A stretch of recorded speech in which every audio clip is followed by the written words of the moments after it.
Hi Brainies and welcome back to the channel. I am your Brainy mentor and today we'll be doing our chapter number 6 of economics, that is rural development. थोड़ा सा lengthy chapter है but slowly हम पूरा chapter खत्म करेंगे. So let's start. So first of all rural development meaning and significance. सबसे पहले देखेंगे मीनिंग क्या होती है, रूरल डेवलपमेंट होती क्या है. सो बोला गया rural development is the action plan for social and economic growth of rural areas, attempting to improve all aspects of human life. So बोला गया रूरल डेवलपमेंट कुछ ऐसे प्लान्स होते हैं जिससे क्या हो, रूरल एरियाज मतलब विलेज एरियाज के सोशल एंड इकोनॉमिक ग्रोथ हो एंड हर एक ह्यूमन लाइफ का जो एस्पेक्ट है वो इम्प्रूव हो. ठीक है. अब रूरल डेवलपमेंट में टू काइंड्स ऑफ चैलेंजेस आते हैं. सबसे पहले आता है लिंगरिंग चैलेंजेस एंड दूसरे आते हैं इमर्जिंग चैलेंजेस. लिंगरिंग चैलेंज होते हैं जो इस टाइम पे चैलेंज चल रहे हैं. इमर्जिंग चैलेंज कभी भी आ सकते हैं या फिर बढ़ सकते हैं. ठीक है. सो सबसे पहले प्रिंसिपल लिंगरिंग चैलेंजेस कौन से हैं. पहला आता है चैलेंज ऑफ रूरल क्रेडिट, मतलब कि रूरल एरियाज में पैसा कम है. And challenge of rural marketing. Rural marketing मतलब रूरल एरियाज में आपको पता है इंडस्ट्रीज इतनी ज़्यादा नहीं है, मार्केट्स इतनी ज़्यादा नहीं है. तो these are the two major lingering challenges. ठीक है. अब आते हैं इमर्जिंग चैलेंजेस कौन से हैं. पहला है need for diversification of productive activities, मतलब जो प्रोडक्टिव एक्टिविटीज हो रही है उनको थोड़ा बढ़ाना चाहिए. And need for organic farming. Organic farming पे शिफ्ट होना चाहिए, मतलब केमिकल्स यूज नहीं करने चाहिए, एवरीथिंग शुड बी ऑर्गेनिक. ठीक है. अब इसकी आती है सिग्निफिकेंस की रूरल डेवलपमेंट की सिग्निफिकेंस क्या है. सो आपको पता ही है हमारी ज्यादातर पॉपुलेशन कहाँ पे रहती है, विलेजेस में रहती है. So bulk of our population lives in rural areas loaded with abject poverty. Poverty बहुत ज्यादा है रूरल एरियाज में. Overall growth of the economy would be distant unless it is aligned with the growth and development of the rural areas. जब तक rural areas की growth नहीं हो जाती तब तक क्या है, तब तक हमारी इकोनॉमी ग्रो नहीं होगी. So that is why rural areas को ग्रो करना इज वेरी इंपॉर्टेंट. ठीक है. अब हमारा टॉपिक आता है lingering challenges of rural development. जो कौन से चैलेंजेस हैं हमारे पास, rural credit and agricultural marketing. ठीक है. तो सबसे पहले रूरल क्रेडिट. रूरल क्रेडिट क्या होता है, क्रेडिट फॉर फार्मिंग.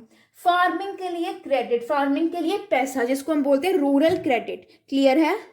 सो क्या बोला, credit is the life line of farming activities in rural areas.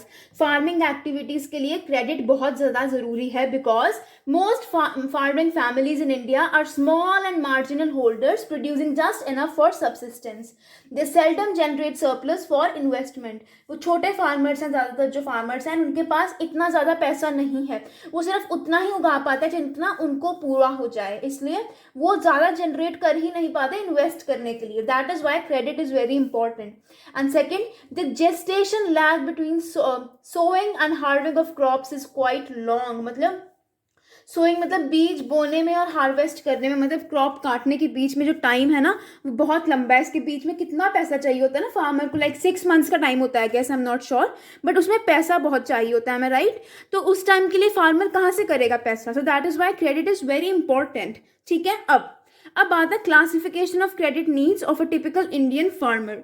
So 3 types की क्रेडिट नीड्स होती हैं. एक होता है शॉर्ट टर्म क्रेडिट, जिसमें क्या होता है, किसके लिए यूज होता है, सीड्स खरीदने के लिए, फर्टिलाइजर्स खरीदने के लिए या फिर इलेक्ट्रिसिटी के लिए पे करने के लिए, इंसेक्टिसाइड्स पेस्टिसाइड्स, उसके लिए जरूरी होता है शॉर्ट टर्म क्रेडिट. एंड इसका टाइम पीरियड होता है 6 to 12 months, मतलब 6 to 12 months के बीच में आपको पैसा पे करना होता है. ठीक है. अब सेकंड आता है मीडियम टर्म क्रेडिट में क्या आता है, मीडियम टर्म क्रेडिट में आता है जो मतलब मशीनरी खरीदने के लिए, फेंस बनाने के लिए, वेल स्टिक करने के लिए जो क्रेडिट चाहिए होता है वो आता है मीडियम टर्म क्रेडिट में. ठीक है. इसका टाइम पीरियड होता है 1 to 5 years के बीच में आपको ये पे करना पड़ता है. Then we have long term credit, जो कि मतलब लैंड खरीदना है उसके लिए चाहिए, या फिर अगर आपको कुछ इंप्रूवमेंट्स करनी है लैंड के लिए उसके लिए चाहिए. ठीक है. एंड इसका टाइम पीरियड होता है 5 to 20 years. ठीक है. अब आता है sources of rural credit. Rural credit मतलब पैसा कहाँ से आता है. So first we have non institutional sources and second we have institutional resources. Non institutional में आते हैं लैंडलॉर्ड्स हो गए, ट्रेडर्स हो गए, मनी लेंडर्स हो गए, जमींदार्स वगैरह जिनको हम कहते थे, है ना. एंड इंस्टीट्यूशनल में आते हैं governments, cooperatives, commercial banks, like rural banks जो भी होते हैं वो सब कुछ किस में आते हैं, इंस्टीट्यूशनल में. सो बोला गया कि जब फर्स्ट 5-year प्लान हुआ तब नॉन इंस्टीट्यूशनल सोर्सेज बहुत ज़्यादा थे एंड नॉन इंस्टीट्यूशनल सोर्सेज में टैक्सेस बहुत ज़्यादा होते थे या फिर टैक्सेस नहीं, रेट ऑफ इंटरेस्ट बहुत ज़्यादा होता था. बट क्या हुआ, देखो 7% 5 ईयर प्लान में, जो फर्स्ट 5 ईयर प्लान जो हुआ था उसमें इंस्टीट्यूशनल रिसोर्सेज से लोन कितना लिया जाता था, 7%. बट अब कितना हो गया वो 66%, क्योंकि इन इंस्टीट्यूशनल रिसोर्सेज में क्या है, रेट ऑफ इंटरेस्ट थोड़ा कम होता है. Clear. Now we have some important institutional agencies offering credit support. जो मतलब जो ऐसे कुछ एजेंसीज, कुछ ऐसे इंस्टीट्यूशंस जो क्या करते हैं, क्रेडिट सपोर्ट, पैसा प्रोवाइड करते हैं टू द फार्मर्स. तो सबसे पहले आता है कोऑपरेटिव क्रेडिट सोसाइटीज. ठीक है, अब ये क्या करते हैं, they provide adequate credit to the farmers at a reasonable rate of interest. ठीक है, मतलब प्रॉपर रेट ऑफ इंटरेस्ट पे प्रोवाइड करते हैं. Then they provide guidance in diverse agricultural operations with a view to raising crop productivity. Farmers को guide भी करते हैं ताकि क्या हो, हमारी क्रॉप की प्रोडक्टिविटी बढ़ जाए. ठीक है, then next, these societies are to ensure timely and rapid flow of credit into the farmers. मतलब फार्मर्स को टाइम पे जल्दी से क्रेडिट पहुंचाया जाए. Then elimination of money lenders as credit agencies. Money lenders या फिर जमींदार ना हो ताकि आराम से कोई प्रॉब्लम ना आए फार्मर्स को. Then spread credit facilities along all regions of the country. मतलब एडिक्वेट स्प्रेड हो, हर किसी को प्रॉपर क्रेडिट फैसिलिटीज मिले. Then provision of adequate credit in areas covered by special programmes of development. कुछ एरियाज में स्पेशल प्रोग्राम्स होते हैं, वहां पर भी प्रॉपर क्रेडिट जाना. ठीक है, नाउ नेक्स्ट हमारे पास आता है state bank and other commercial banks. So state bank वो सेटअप इन 1955 एंड इसका मेन फोकस क्या था, रूरल क्रेडिट, मतलब रूरल एरियाज में पैसा पहुंचाना. ठीक है, सो क्या बोला गया कि गवर्नमेंट ने रियलाइज किया कि जो रूरल क्रेडिट है ना, वो सिर्फ कोऑपरेटिव सोसाइटीज अकेले नहीं कर सकती. सो हमें कमर्शियल बैंक्स की भी हेल्प लेनी चाहिए. इसलिए हमने state bank of India and other commercial bank setup किए, जिससे रूरल क्रेडिट को you can focus on more on rural credit. Next are the regional rural banks and land development banks. ठीक है, सो इनका क्या काम मेन होता है, इनका मेन काम होता है to promote credit supplies of rural areas and backward districts, जैसे कि पंजाब ग्रामीण बैंक.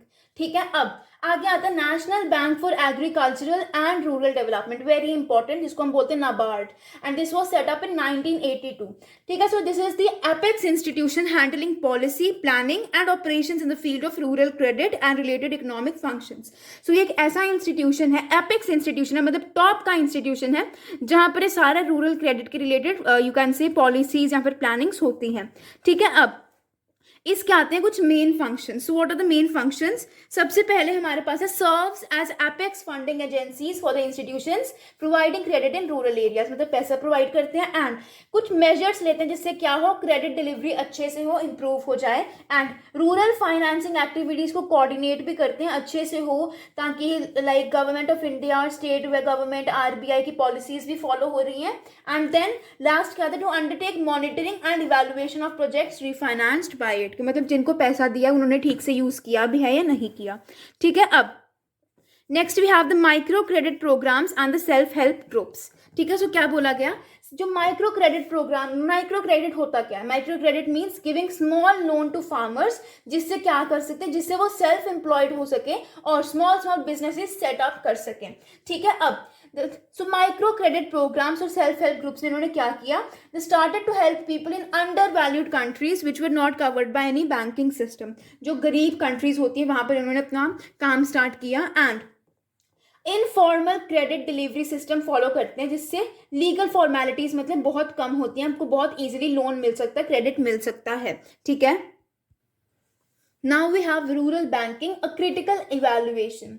बेसिकली क्या बोला गया, हमारे बैंक्स जो कमर्शियल थे वो नेशनलाइज हो जाते हैं 1969 में. एंड जो हमारा रूरल बैंकिंग सिस्टम है ना, इसके कुछ डेफिशिएंसीज में, कुछ डिसएडवांटेजेस कह सकते हैं. सो पहला ये है कि जो large section of small and marginal holders is left out, इनको देखा नहीं जाता, इनको छोड़ दिया गया हुआ है. Then default rate of interest भी बढ़ चुका है, जिससे क्या हुआ, जिससे लैक ऑफ स्ट्रिक्टनेस हो गई in the recovery of loans, मतलब कि रेट बढ़ रहा है और लोन्स भी फार्मर रीपे नहीं कर रहे.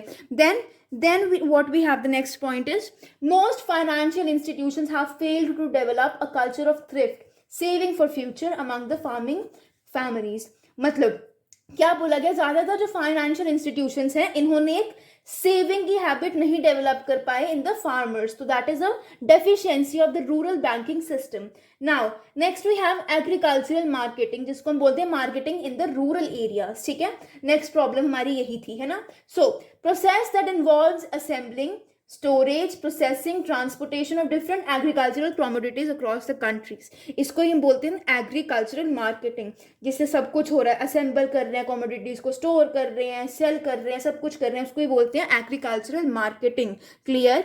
सो एग्रीकल्चरल मार्केटिंग में क्या क्या आता है? Gathering the produce after harvesting, जब फसल काट दिया उसको हमने इकट्ठा करना है, उसको देन प्रोसेस करना है, देन उसको ग्रेड करना है कि लेवल के अकॉर्डिंग, क्वालिटी के अकॉर्डिंग उसको ग्रेड करेंगे, देन पैक करेंगे उसको कि किलोज में करना है या फिर 1 किलो में करना है, 2 किलो में करना है, उसके अकॉर्डिंग पैक करेंगे, स्टोर करेंगे एंड उसको बेच देंगे. That is called your agricultural marketing. ठीक है. अब डिस्ट्रेस सेल क्या होता है? Distress sale is basically situation when the farmers are compelled to sell their produce immediately after harvest, no matter how low the market price. जितना मर्जी low market price हो, farmers को जबरदस्ती बेचना पड़ता है, मजबूरी में बेचना पड़ता है, यू कैन से. अब ऐसा क्यों होता है? पहला रीजन तो ये आता है कि उनको अपना पैसा रीपे करना पड़ता है, इसलिए उनको करना पड़ता है. या फिर क्या आता है, उनके पास स्टोरेज फैसिलिटीज नहीं होती, जिसकी वजह से उनको जल्दी से बेचना पड़ता है. ठीक है. अब इसके कुछ शॉर्टकमिंग्स भी हैं, जैसे ट्रांसपोर्टेशन फैसिलिटीज कम है, फोर्स्ड सेल्स, जो डिस्ट्रेस्ड सेल्स मैंने आपको बताया था वो बहुत ज्यादा है. देन न्यूमरस मार्केट चेंजेस में मार्केट कभी बढ़ रही है कभी कम हो रही है, उसके भी चेंजेस हैं. Lack of credit facilities and storage facilities, बहुत कम क्रेडिट फैसिलिटीज, बहुत कम स्टोरेज फैसिलिटीज. मिडल मैन, जिनको हम क्या बोलते हैं, जमींदार, वो बहुत ज्यादा हैं, जिसकी वजह से बहुत प्रॉब्लम होती है. Then standard weights and measures का कोई अच्छा कोई मतलब, you can say lack of standard weights and measures and inadequate market information. That was it for the chapter. Yes, बस इतना ही चैप्टर है. रीड कर लेना एक बार, बुक से खुद थॉरोली पढ़ लेना, समझ आ जाएगा. So guys, that was it for the video. I hope you like the video. If you did, don't forget to like, share and subscribe to the channel. You are a brainy mentor. Have a great day ahead.